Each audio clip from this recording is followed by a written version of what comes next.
বন্যা দুর্গতদের পাশে না দাঁড়ানোয় তোপের মুখে চিত্রনায়ক শাকিব খান। ঢালিউড অভিনেতা শাকিব খান বরাবরই আত্মকেন্দ্রিক একজন মানুষ। নিজের সিনেমা ক্যারিয়ারে উন্নয়ন ছাড়া তেমন কিছু নিয়ে ভাবেন না তিনি। শুধু তাই নয়, ক্যারিয়ারের স্বার্থে নিজের সংসার সন্তানকেও তিনি বারবার লোকচক্ষুর আড়ালে রাখতে চেয়েছেন। তার বিরুদ্ধে এমন ঘটনাও ঘটেছে বিনোদন জগতে। এই অভিনেতা বৈষম্য বিরোধী ছাত্র আন্দোলনেও নীরবতা পালন করেছিলেন।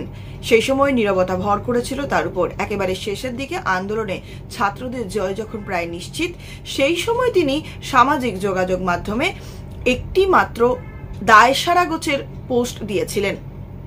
অন্যদিকে দেশের বন্যা পরিস্থিতিতে সক্রিয় বিনোদন অঙ্গনের তারকারা কেউ কেউ বন্যার্তদের জন্য ত্রাণ নিয়ে ছুটে যাচ্ছেন দুর্গত মানুষদের কাছে।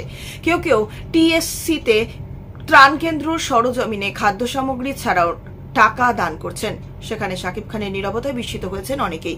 এই অভিনেতা নীরবতা সমালোচনা করেছেন নেটিজেনরা। এক নেটিজেন শাকিবকে উদ্দেশ্য করে লিখেছেন, আপনি শুধু টাকাই ইনকাম করে যান, আর কিছু ভাবতে হবে না আপনাকে।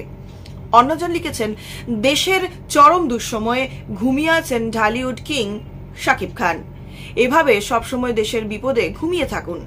আর একজন নেটিজেন মন্তব্য করেছেন, প্রিয় খান সাহেব, বন্যা বা বানভাসীদের পাশে দাঁড়ানোর অনুরোধ করছি, ভক্ত হিসেবে এইটুকু অনুরোধ।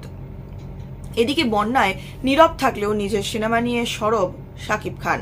সম্প্রতি মালয়েশিয়ায় মুক্তি পেয়েছে তার অভিনীত সিনেমা তুফান।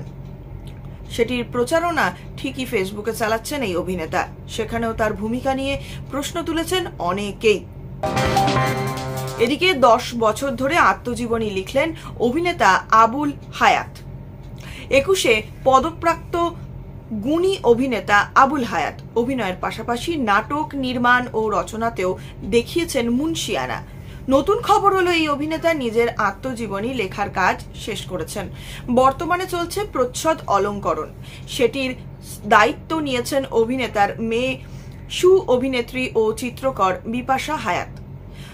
আবুল হায়াতের আত্মজীবনীর নাম রবি পথ। তিনি এটি 10 বছর ধরে লিখেছেন।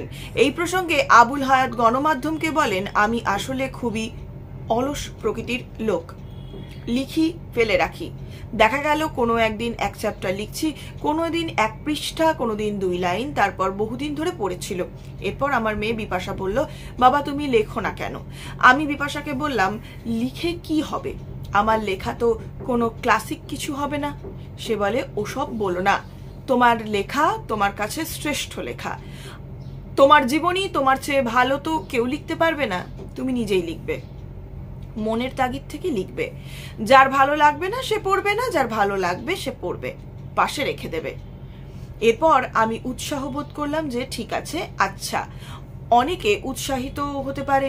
সেই হিসেবে বলা যায় অনুপ্রেরণা আমার বড় মেয়ে তৌকিরও উৎসাহ দিয়েছে। সে বলতো, আপনি লেখেন, যা মনে আসে লেখেন।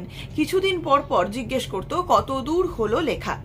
এই বছর তো আমাকে বলেছিল, আপনার জন্মদিনে যেন অবশ্যই আত্মজীবনী পাই। আমি ভাবলাম, এবার যদি লেখা শেষ করতে না পারি তাহলে আর হবে না।